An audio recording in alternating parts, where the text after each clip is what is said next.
Welcome back to the morning show. It's Wise Guy Wednesday, and our favorite mad scientist has some tricks up his sleeve. Thanks for joining us. The theme today is inertia. Matt Sellon is here to show us how this whole inertia thing works.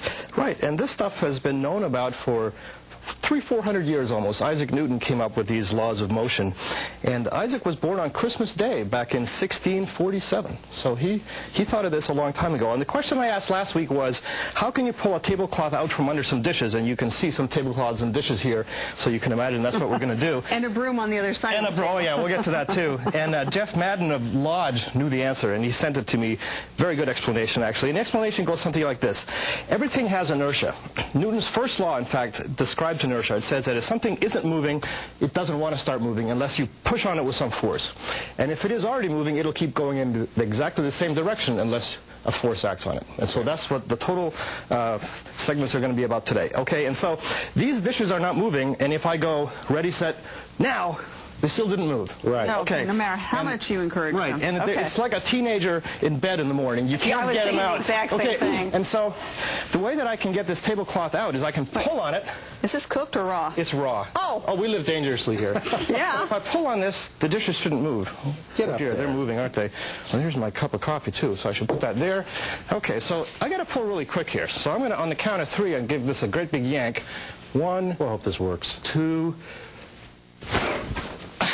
hey, it was 2.5, 3. There we go. Okay.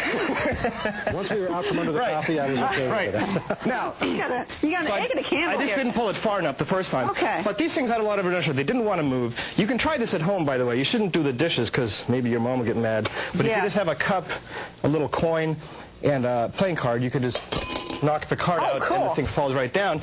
And the broom here, we're going to break this egg in the bottom of this cup. I'm going to knock all this stuff out of the way. The egg is going to fall straight down. This is kind of a cool demo. So I'm going to, and the broom is just used to do that. Ready, set. Oh, that didn't look too good. 2, 1, 2. Oh my gosh! So inertia doesn't actually necessarily mean motion. Not at all.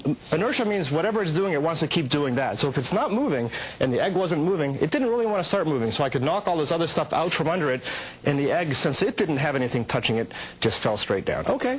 That is cool. It's a little more clear now, I am so impressed. Okay, but in our next segment, you are... Oh, in the next segment, we're going to hit Matt with a great big hammer and a lead brick. You got to stay tuned for that. Are we drawing straws to see who gets to do that? I think we all get to watch that one. And we're going to spin a glass full of water around in a circle on a little tray that's attached by strings, and so without spilling any water. So that's the other thing. You can have fun with physics without fire and explosions. It's more fun with fire. Yeah, well, right, it is. Still ahead on the morning show, we're going to take you on a brief trip to a tropical paradise. And in our Good Housekeeping report, the definition of healthy food is changing, and it can be tough to keep up with the latest news on nutrition.